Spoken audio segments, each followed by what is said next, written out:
Assalamualaikum warahmatullahi wabarakatuh.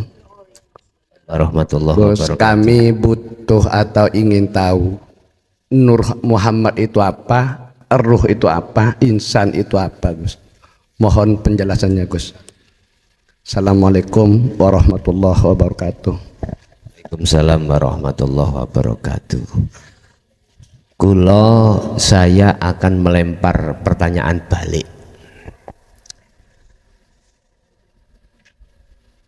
Dahulu mana yang menciptakan dan yang diciptakan?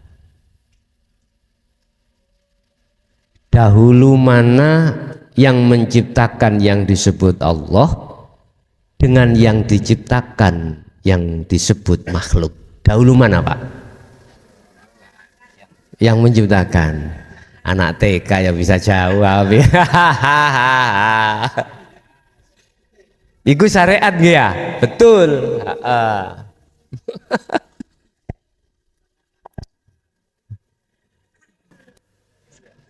Bapak Ibu hadirin, pertanyaan dari Abah Nahwar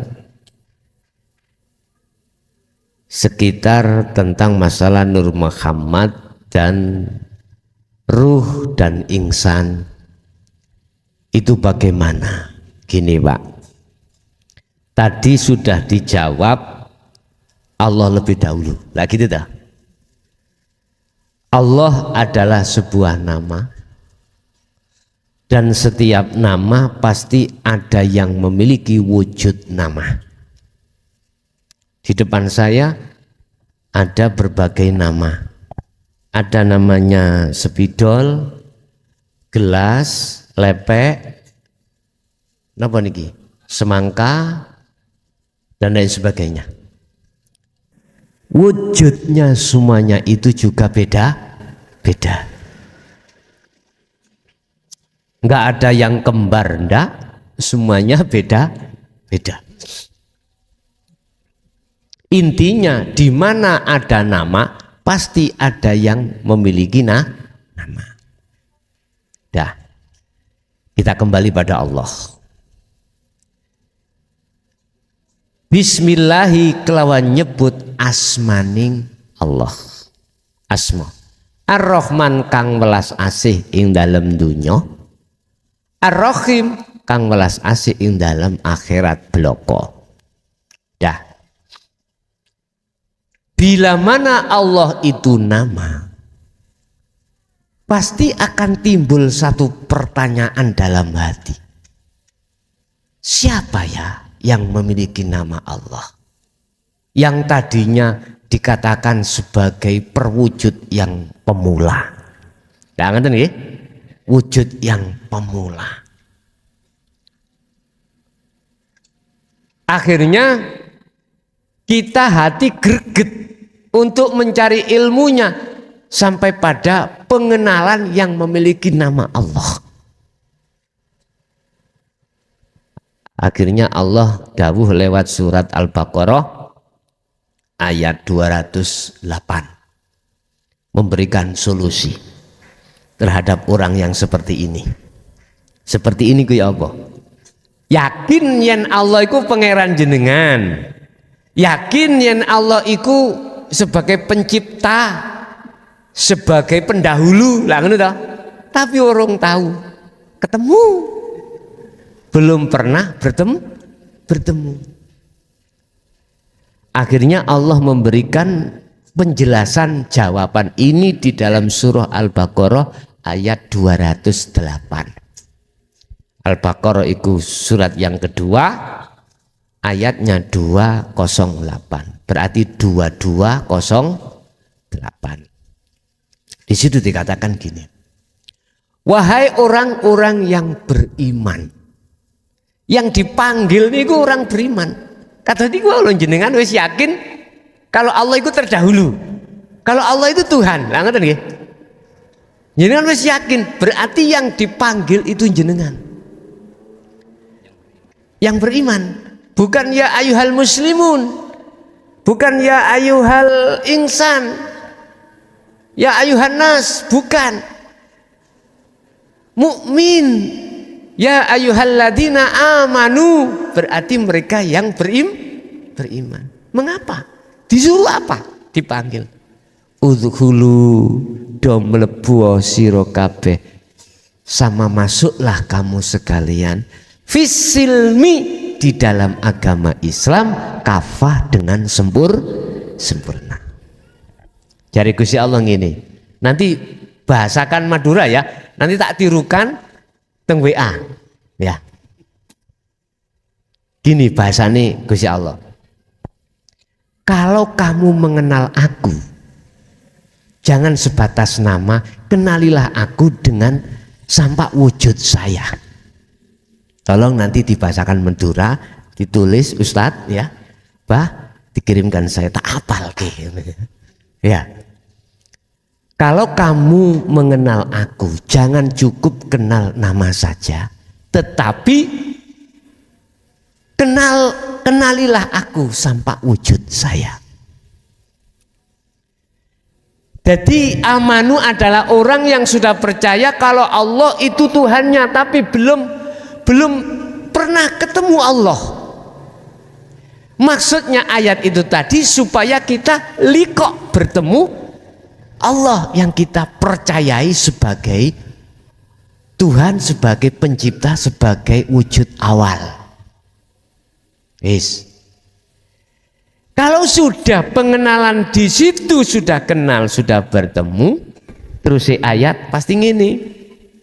Wala tattabi'ulan ojo podo manut sira kabeh.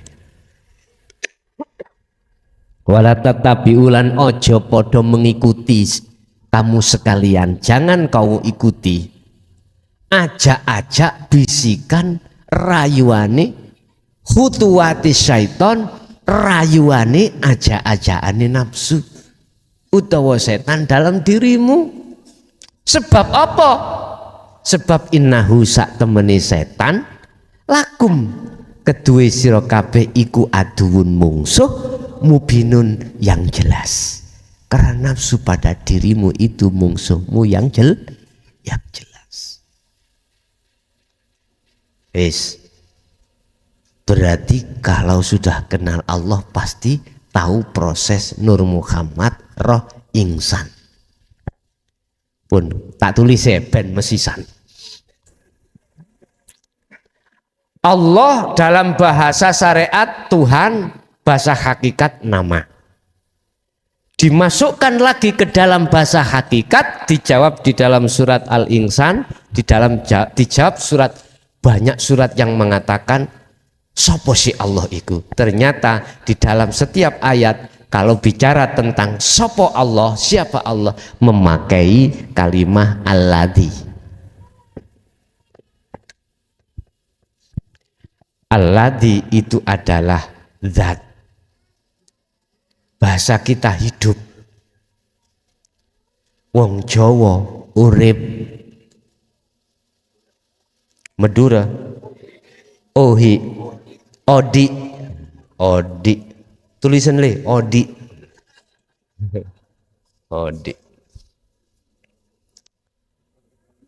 Dialah hidup yang menguasai segala aktivitas dalam jasadmu. Apa aktivitas jasad?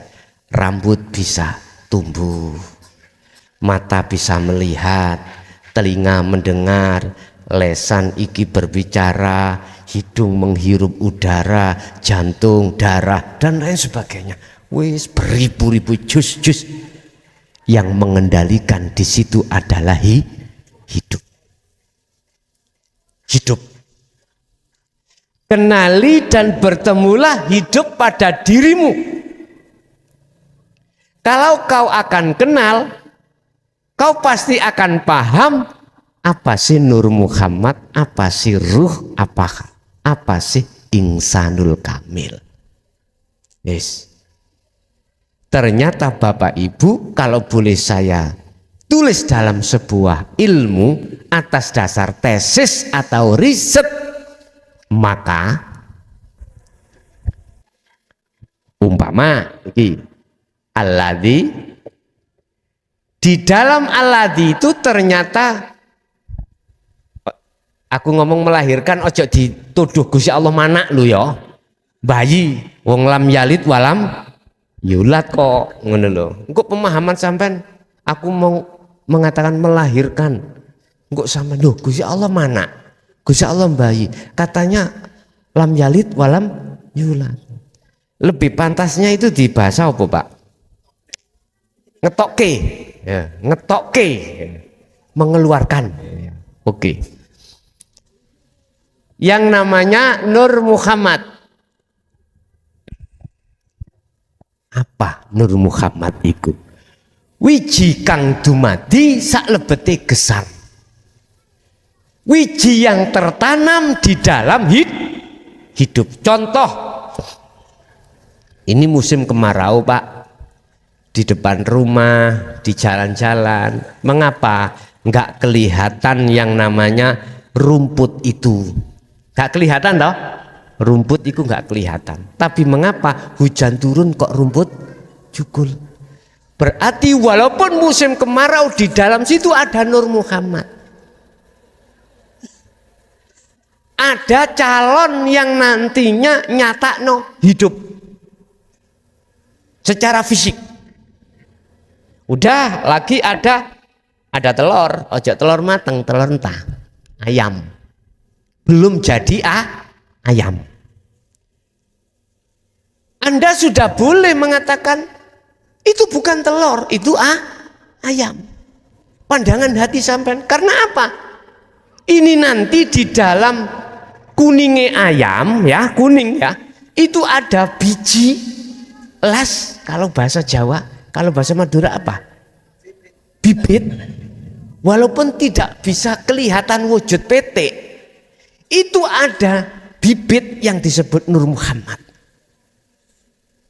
Sehingga mengapa dalam kaidah syariah mengatakan kalau tidak ada Nur Muhammad tidak akan tercipta dunia dan seisinya.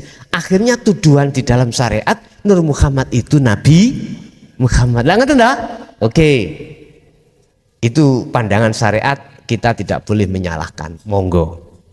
Ternyata yang dimaksud Nur Muhammad setiap diri dalam diri panjenengan. Nang bapak sampean kali kula orang tua ya apa wiji sak lebete di dalam nutfah mani niki lho niku kan wonten calon beribu-ribu calon ini ku Nur Muhammad. Apabila tidak ada Nur Muhammad betul tidak akan terjadi jenengan kali kula niki. Apabila tidak ada Nur Muhammad dalam tanah tadi kelihatannya musim kemarau nggak ada suket, nggak ada Nur Muhammad di situ, nggak akan tumbuh yang namanya rumput walaupun air hujan tiap hari. Ngapunten, ada di sini yang lama nggak punya anak, ya. Padahal secara syariat kita sudah melakukan semaksimal mungkin lewat arahan dokter, lewat arahan tabib harus begini-begini. Kuncinya di dalam nutfah dirimu ada Nur Muhammad enggak? Kalau di dalam syariat kan ini kedokteran cara kitab. Di dalam diri wanita sebelum alam rahim itu ada penghalang dua, selaput dua. Pertama selaput, kalau bahasa kita buntu daging dengan buntu balung. Selaput yang ada kaitannya dengan balung, selaput ada kaitannya dengan daging. Kedua selaput ini manakala tidak tebal itu apa? Jebol, bahasa akal, belum bisa Nur Muhammad sampai tembus ke rahim bertemu sel telur. Berarti nggak bisa jadi anak. Akal bicara. Terus bunyi? Ada yang dibuka. Terus. Jadi harus coro akal itu harus selaput itu harus bedah. Makanya mengapa ngapunten Bu nggih?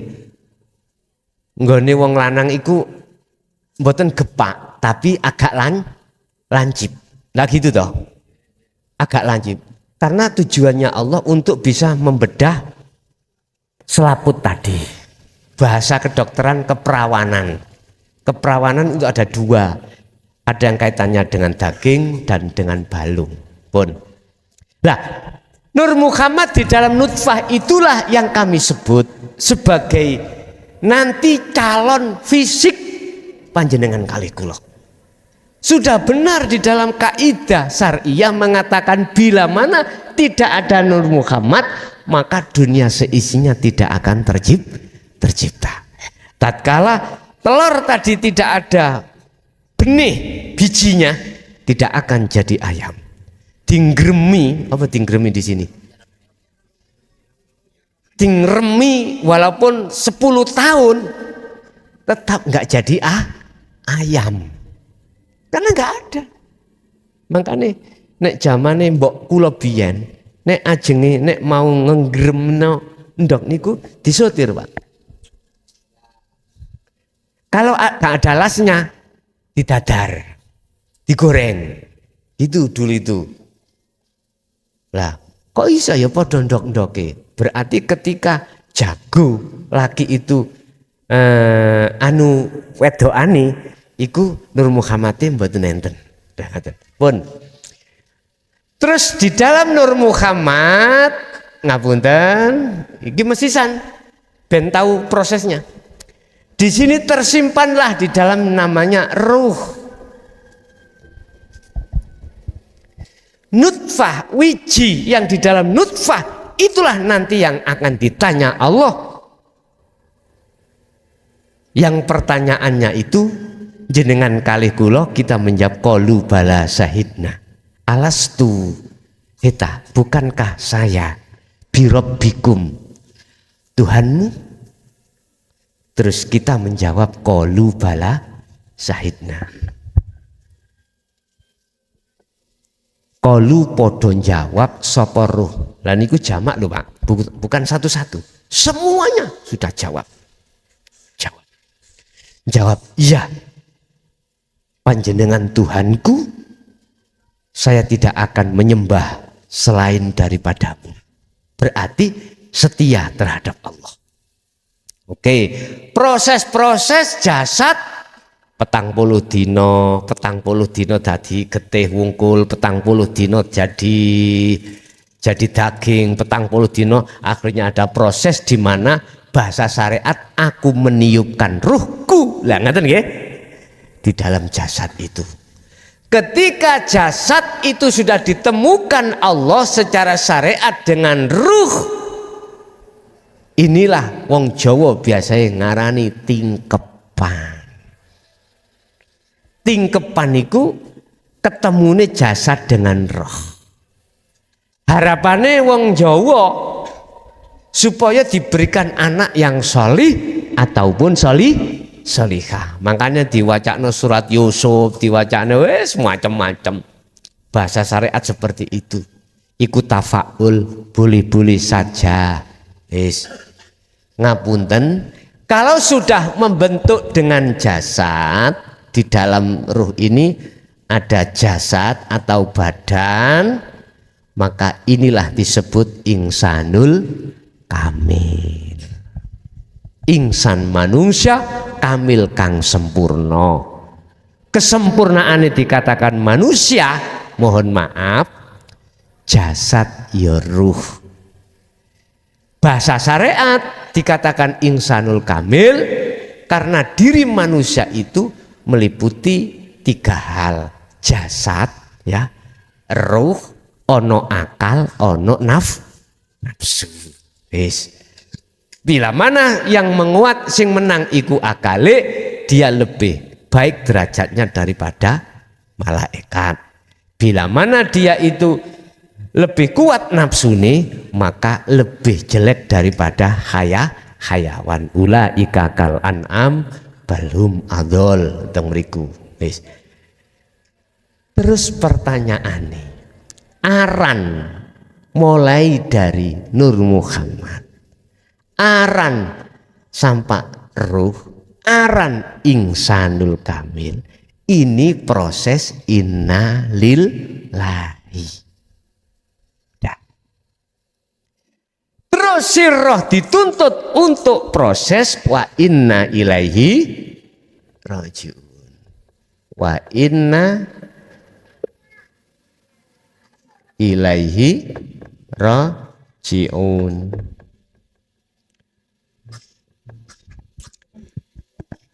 Innalillahi sangka urip ya parane terus ganti nama Nur Muhammad, ganti nama Roh, ganti nama apa jenenge Ihsanul Kamil. Iki aran-aran lho nggih.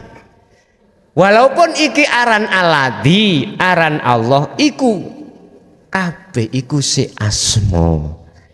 Nek asma iku kelebu makhluk. Berarti asma Allah iku jenengan lho sing jawab. Karena masih asma makhluk.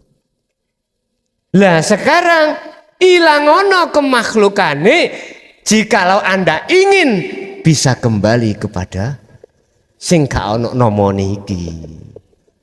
Yang dinamai hidup. Lah, kita dibimbing Allah lewat ajaran kota bayana rusdu minal ghoi, yaitu ajaran yang membebaskan dari pengaruh nafsu supaya bisa sampai pada Allah. Sebab gini Pak, ketika jenengan kita melakukan proses wa inna ilaihi rajiun, nafsu iki le oleh Allah dikasih izin untuk gandoli. Ngerti gandoli ya? Menghalang-halangi kita lewat apa? Membikin kesenangan dunia itu sebagai tipu daya. Akhirnya banyak yang ketipu. Urusan dunia ada yang mengatakan galanya. Yes. Padahal Allah sudah mengatakan ad-dunya mataul gurur, bojo. Letak bujuk ana endi? Ketemu nek sampean wis ngerti ajarane iki dan mlaku baru ketemu. Nek iki dereng ketemu, ya mboten saged. Nemokno syahwatu dunya iku bujuk mboten saged. Oh iya penting derek. Ngombe penting, kesenangan dunia penting. Disinilah. Nek sampean sudah tahu mana yang lebih penting daripada yang penting, maka sampean akan mengerti, oh iya ad-dunya iku mataul ghurur, satu kesenangan dunia yang menipu. Di situ nanti niki kalau sudah melakukan ajaran ini untuk ke Allah. Jadi ketika sudah terbentuk namanya Ihsanul Kamil, sampai dituntut untuk melepaskan makhluk. Akhirnya munggah sampai niki nang roh, ngilangno jenenge roh, ngilangno jenenge Nur Muhammad, ngilangno jenenge Alladzi utawa Allah. Itulah proses nafi isbat dalam kalimat tauhid. Nafikanlah isinya la ilaha di hatimu, kemudian tetapkanlah, isbatkanlah Allah di dalam dirimu. Iku maksudnya teng mriku. Wong Jawa penak sangkan paraning dumadi. Jelas Pak nggih? Jadi kedudukannya Nur Muhammad ambek roh ambek Ihsan ambek Alladzi iku mung ganti nama. Inilah yang menjawab Allah awal, Allah yo akhir. Iki nek wis tetok kene baru saged genah. Nggih. Nek dereng dugi mriki dereng saged genah Allah awal Allah akhir iku sing bagaimana? Jelas Pak nggih? Nggih ngapunten pun disalahkan dulu jenengan bermursid berguru terhadap mursid yang disampaikan secara isyarah pun disalahno nggih. Karena memang zaman Pak ya, karena zaman lebih berhati-hatinya beliau-beliaunya dan jenengan kali kula ben ngerti soro. Nek ngene iki lak gak soro blas ah. Gak soro blas. Allah sampun memberikan kelonggaran. Nek iki wis dilonggarno Allah, dimudahno Allah kok ya. Wa aksaruhum la yu'minun wis naudzubillah. Memang Pak, nek zaman iku wis akhir, ya wis ngeten iki pun. buat ngeten iki zaman wis akhir ngeten iki cara ibarat dunya wis arepe kukut apa maneh. Paham nggih? Nggih. Mungkin ada lagi, kami persilahkan.